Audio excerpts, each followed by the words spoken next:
Olá, vamos retomar então os nossos estudos aqui nessa unidade 2 do nosso curso de Legislação Trabalhista e Previdenciária. E nesse módulo a gente vai começar falando sobre insalubridade e as atividades ou operações insalubres, que são aquelas que expõem os empregados a determinados agentes nocivos à saúde deles, acima dos limites de tolerância, que vão estar previstos na norma, conforme o artigo 189 da CLT dispõe. O Ministério do Trabalho, no artigo 190 da CLT, está previsto que ele tenha a função de aprovar o quadro de atividades e operações insalubres. Então, a gente tem uma referência na legislação para quais são essas atividades e operações. E também cabe a ele adotar as normas para caracterização da insalubridade.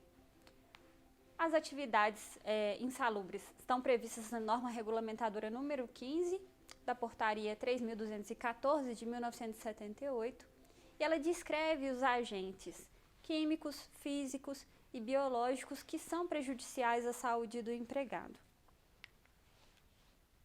A eliminação ou a neutralização da insalubridade ocorre através das medidas que vão conservar o meio ambiente do trabalho dentro dos limites de tolerância, e com a utilização de equipamentos de proteção individual, os EPIs, que vão diminuir a intensidade daqueles agentes que foram falados, que são os agentes agressivos à saúde do trabalhador. Então, por exemplo, o plug que ele vai utilizar para ele não ficar exposto ao ruído, o protetor auricular que ele vai utilizar para não ficar exposto ao ruído, é um exemplo desses EPIs que vão reduzir o impacto desse agente em relação à saúde desse empregado. E essa insalubridade, ela pode ter diferentes graus. Pode ser de 40%, de 20% ou de 10% do salário mínimo. É assim que vai ser paga a insalubridade para o empregado.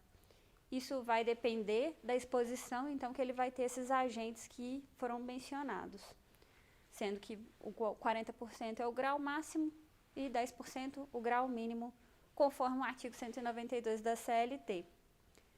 Ele está previsto também o adicional de insalubridade na Constituição Federal, no artigo 7º, e ele tem regulamentação, como nós vimos, nos artigos 189 e seguintes da CLT. Aí vamos falar um pouquinho sobre situações práticas que envolvem essa questão da insalubridade. Quando existe um ambiente insalubre numa determinada empresa, um determinado funcionário pode, por exemplo, ajuizar uma ação trabalhista e dizer que não recebia insalubridade quando deveria ter recebido, ou que recebeu insalubridade num grau mínimo, mas que fazia jus à insalubridade no grau máximo. E aí, com isso, o que vai acontecer nesse processo, nessa ação que ele vai ajuizar contra a empresa, para poder garantir o direito que ele imagina que ele faz, aquele benefício, vamos dizer assim, que ele acredita que tem direito. Vai ser realizada uma perícia, e nessa perícia é importante que ela seja acompanhada também pelo profissional da área de segurança, no sentido de prestar todos os esclarecimentos, de tentar ao máximo solucionar as dúvidas do perito que está conduzindo a perícia, de tentar entender, esclarecer para ele ao máximo a atividade da empresa e todas as medidas que a empresa toma para poder afastar, para poder reduzir esse risco. Então, é primordial, eu diria, o acompanhamento no sentido de esclarecer, não tanto de influenciar, mas sim mesmo de estar disponível, de poder prestar todo o esclarecimento que for necessário e permitir a realização da perícia da melhor forma possível. Aí, uma situação que a gente presencia, a gente que acompanha, né? A gente às vezes presencia em relação a essas perícias, é que existe tanto aquele funcionário que recebeu, que utilizou todos os EPIs, mas que vai dizer que não recebeu, não utilizou, que a empresa não fornecia adequadamente, quanto o contrário até. A gente vai ver aquela situação de o funcionário que vai admitir, que vai falar que sempre utilizou, que sempre recebeu, e por isso é muito importante a atuação da equipe de segurança do trabalho. Então, é bastante comum essa situação, como nós vimos, de na perícia a gente ter a surpresa de um funcionário que recebeu o equipamento de proteção individual dizer que não recebeu, que não utilizava, como o contrário também, que vai ser aquele funcionário que vai alegar a realidade, vamos dizer assim, que recebeu, que utilizou, e de fato isso vai interferir para o resultado, né, para aquela avaliação que o perito vai fazer. Então a gente tem que estar preparado e principalmente tem que tomar todas as medidas preventivas antes dessa situação. Eu vou ter que entregar os EPIs, ter o controle sempre atualizado.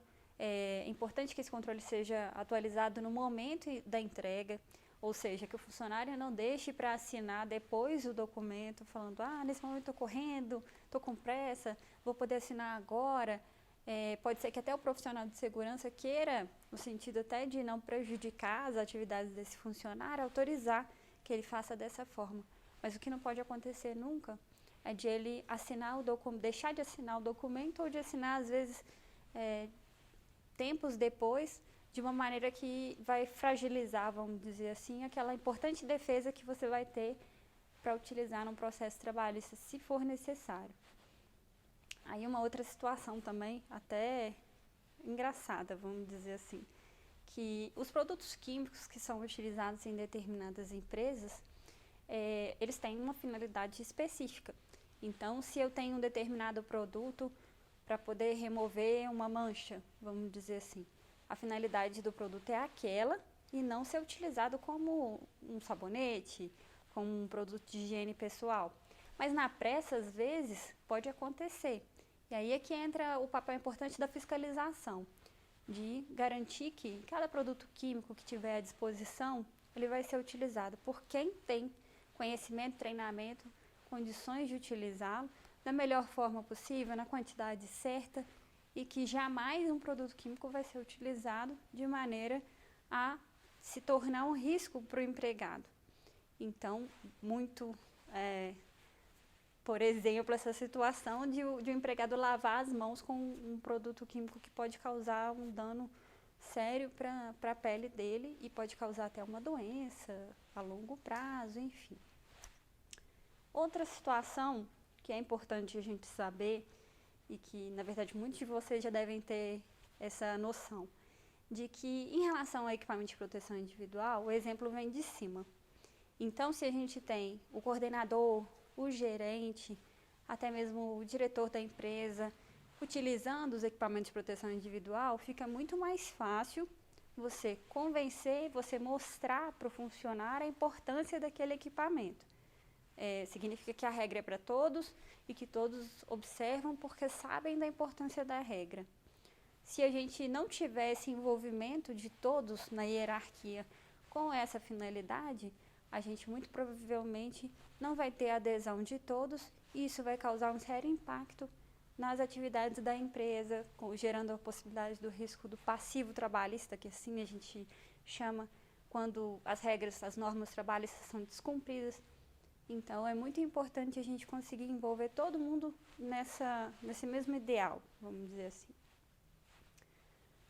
Outra situação também bastante peculiar é a fiscalização por parte, por exemplo, do Ministério do Trabalho, que atualmente não leva mais essa nomenclatura, mas que a gente inevitavelmente acaba se referindo a ele dessa forma, o Ministério Público do Trabalho, enfim, os órgãos fiscalizadores. Quando eles recebem uma denúncia ou se eventualmente tem alguma fiscalização programada e eles resolvem, por exemplo, verificar a quantidade de banheiros disponíveis numa determinada empresa. Detalhes, às vezes, podem passar despercebidos e que vão fazer diferença para esse fiscal. Um detalhe que é uma situação que eu já acompanhei era, por exemplo, a falta de tampa no vaso sanitário. Existia o número de vasos sanitários que deveria constar, vamos dizer assim, naquela empresa, de acordo com o número de empregados que estavam trabalhando lá, mas um deles estava sem a tampa. Então, são os mínimos detalhes que a gente vai ter que observar. Isso se aplica também aos produtos, como eu falei, que são utilizados, à limpeza do ambiente, das máquinas, dos equipamentos que estão sendo entregues aos funcionários, se eles estão sendo treinados. Cada detalhe vai fazer diferença em todos esses processos, nos eventuais processos administrativos, nos processos judiciais, no próprio dia a dia da empresa. Então, o trabalho do técnico de segurança vai ser muito focado em cada um desses detalhes. Além disso, o pagamento do adicional de insalubridade por mera liberalidade. Existe uma razão para o funcionário receber o pagamento do adicional de insalubridade. É feita uma avaliação e, de acordo com essa avaliação, a conclusão é de que naquela área, naquele ambiente, ele vai estar exposto a um determinado risco e, por isso, ele vai fazer jus ao adicional de insalubridade. Porém, se a empresa verifica que não existe aquele risco no local e que ele não faz jus ao adicional de insalubridade, e ainda assim ela continua realizando o pagamento, que é o que a gente chama de mera liberalidade, isso pode representar um risco para a empresa no sentido de que ela está admitindo que existe insalubridade ali em função do pagamento. Então, essa questão da avaliação, essa análise que é feita para saber se existe ou se não existe insalubridade naquele ambiente de trabalho é muito importante. E o pagamento dessa verba, ele não pode de forma alguma ser feito para suprir, vamos dizer, uma diferença salarial, de alguma forma compensar o funcionário, porque isso pode custar muito caro para a empresa no futuro.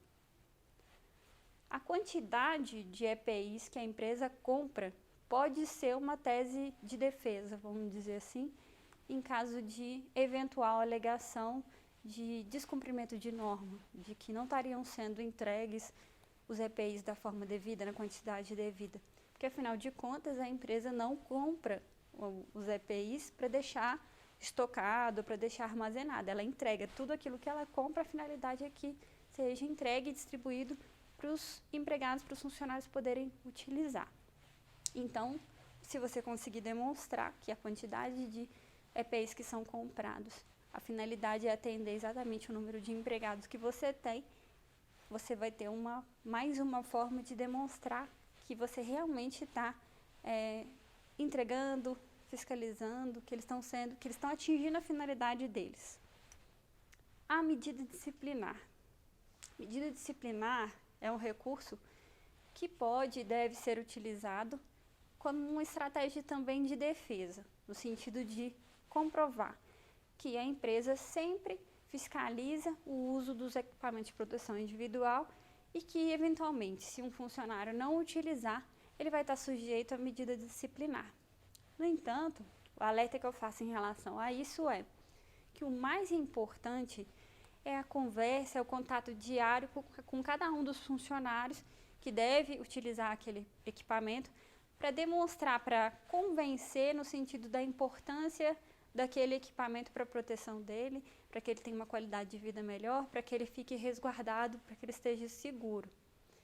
Se o funcionário conseguir perceber essa importância e entender também que é um dever do técnico de segurança constantemente fiscalizar nesse sentido e que a finalidade de uma eventual medida disciplinar é que ele aprenda com aquela situação, que ele aprimore o seu comportamento, enfim, que ele sempre faça aquilo que é melhor para ele e também para a empresa, de certa forma, né? Por causa das consequências que a gente vem falando do eventual não uso do equipamento de proteção individual, você vai ter mais sucesso. Então, é um trabalho diário que precisa ser feito com as equipes para que você consiga que todo mundo utilize sem criar muito transtorno, vamos dizer assim. E realização de treinamento ao lado da máquina. Esses treinamentos que a área de segurança ela promove para mostrar para que serve o equipamento de proteção individual, como colocar, por exemplo, o protetor auricular ou outros equipamentos luvas, que a empresa entregue aos funcionários, esses treinamentos são muito importantes, eles precisam ser documentados e a importância primordial, vamos dizer assim, do treinamento, é que o funcionário assimile aquele conteúdo, que ele consiga, ainda que o tempo não seja o desejável. Vamos entender que numa perspectiva de linha de produção, às vezes é muito difícil você conseguir meia hora ou uma hora com os funcionários para passar todas as informações que você gostaria de passar. Mas você não deve perder nenhuma oportunidade de fazer isso. Então, se você estiver em contato constantemente com esses funcionários, com essas equipes, você vai poder aproveitar uma ou outra oportunidade que vai surgindo e você vai fazer parte da jornada deles, do dia a dia deles, e cada vez mais a troca entre vocês vai fluir e você vai conseguir mostrar a importância desses equipamentos, dessa proteção que eles estão tendo em função da sua atuação, e mais uma vez você vai conseguir sucesso em relação ao seu objetivo de cuidar de cada um desses colaboradores. Periculosidade. A periculosidade é um outro risco que pode acontecer nas empresas e que ele está relacionado à exposição permanente do trabalhador a inflamáveis, explosivos ou energia elétrica.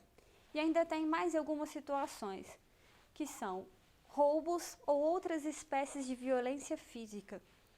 E além de tudo isso que está previsto no artigo 193 da CLT, a gente tem também que são consideradas perigosas as atividades do trabalhador em motocicleta. É bastante notável, né, a questão dos motociclistas e como eles vêm se envolvendo cada vez mais em acidentes, em função de vários fatores, muitas vezes da postura, mas também muitas vezes em função da falta de estrutura, falta de sinalização, enfim.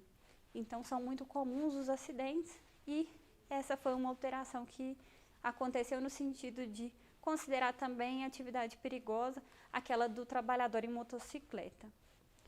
Todas as atividades e operações perigosas estão previstas na norma regulamentadora NR número 16, da Portaria 3.214 de 1978. E o adicional de periculosidade, ele é de 30% sobre o salário, sem os acréscimos resultantes de gratificações, prêmios ou participações nos lucros da empresa. Então, diferente da insalubridade, que é em relação ao salário mínimo, esse aqui vai ser o adicional de periculosidade sobre o salário sem esses acréscimos que foram mencionados aqui. Muitas vezes vocês vão ver a situação em que o operador ou o funcionário vai estar exposto ao risco uma área insalubre e também ao mesmo tempo uma área perigosa. E aí ele vai fazer a opção por qual adicional que ele vai pretender receber. E a maior parte das vezes a opção vai ser pelo adicional de periculosidade, até mesmo em função do ganho, vamos dizer assim, mais elevado que ele representa. E aí algumas situações práticas sobre esse adicional de periculosidade. Em determinada empresa, os equipamentos não, os produtos que são utilizados, como a gente mencionou antes, para limpeza, enfim, para manutenção do maquinário. Eles ficam arquivados, armazenados num determinado espaço e alguns desses produtos, eles são inflamáveis. Então, essa sala, esse espaço onde ficam os produtos, cada vez que um funcionário entra nessa sala, de certa forma, ele ficaria exposto àquele risco de estar em contato com esses produtos. Aí acontece que a empresa toda está sendo reformada e vai haver uma pintura daquela sala. E um determinado profissional que não costuma frequentar aquele ambiente vai excepcionalmente estar naquela sala para realizar a pintura, que vai durar talvez 2, 3 dias. E depois daquele período, talvez meses depois ou anos depois, a empresa pode se surpreender com um pedido de recebimento de adicional de periculosidade em função daquele momento em que o funcionário esteve lá. As regras para entrar, para permanecer naquele espaço, elas devem ser pensadas com muito cuidado pela empresa, que quando tem um ambiente nesses moldes, ela deve ter a indicação precisa e, inclusive, logo na entrada do local, de quem está autorizado a frequentar e por quais motivos, para a gente poder fazer essa distinção bem clara. Nesse caso especificamente, não necessariamente o funcionário vai receber o adicional por ter ido numa situação eventual àquele espaço para realizar uma atividade prevista, vamos dizer assim, para começar e para terminar num determinado espaço de tempo. Não era alguém que frequentava com frequência, que estava sempre naquele espaço.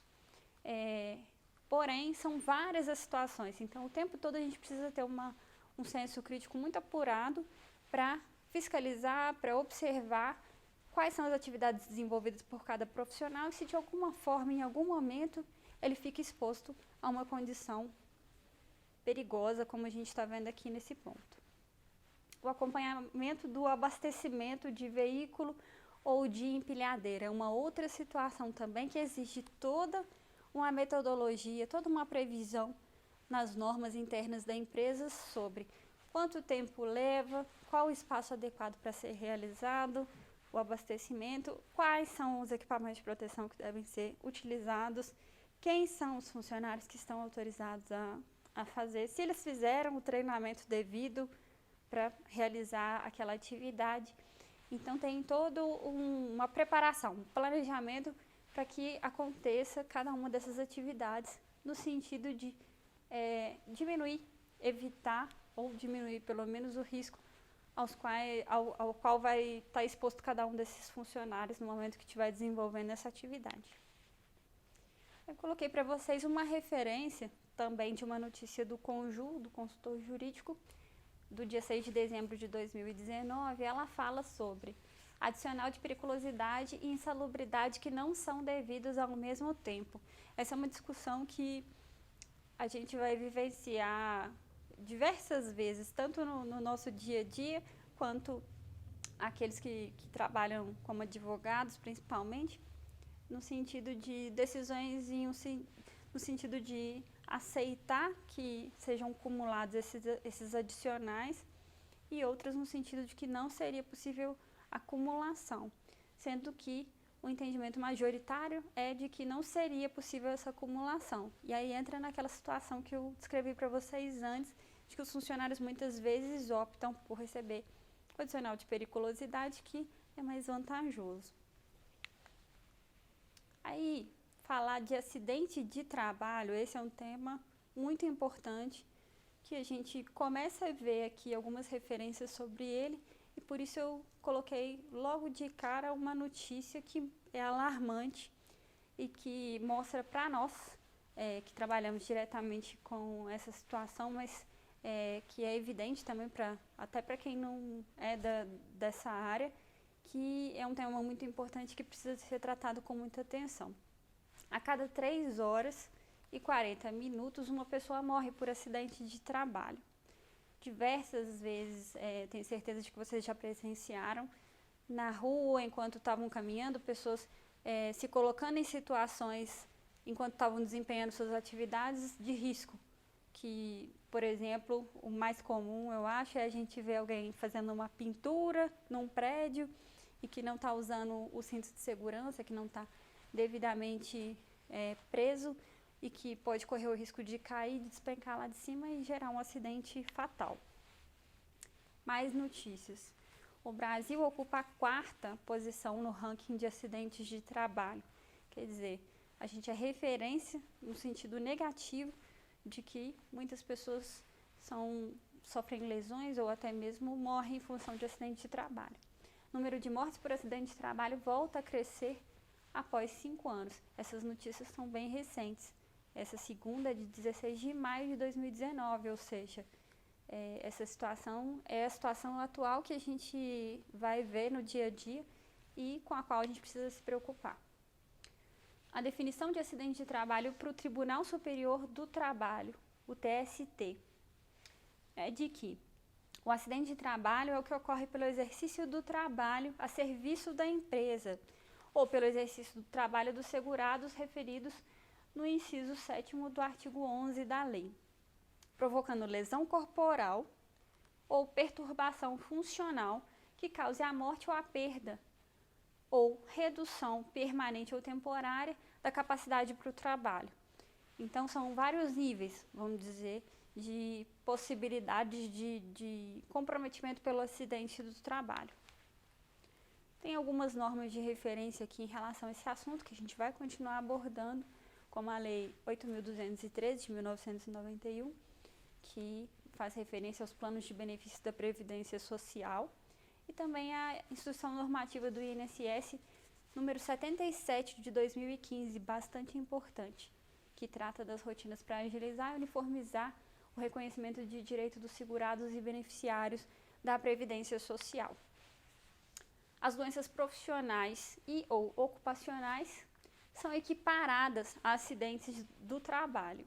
E os incisos do artigo 20 da Lei 8.213 conceitua da seguinte forma: a doença profissional e a doença do trabalho, sendo que a doença profissional ela é desencadeada pelo exercício do trabalho peculiar a determinada atividade e constante da respectiva relação elaborada pelo Ministério do Trabalho e da Previdência Social, enquanto que a doença do trabalho é aquela adquirida ou desencadeada em função de condições especiais em que o trabalho é realizado e com ele se relacione diretamente constante da relação mencionada no inciso 1. Bom, nesse momento nós já tivemos uma breve noção sobre acidentes do trabalho, a gente vai continuar nesse tema. Eu desejo a vocês bons estudos e nos vemos em breve.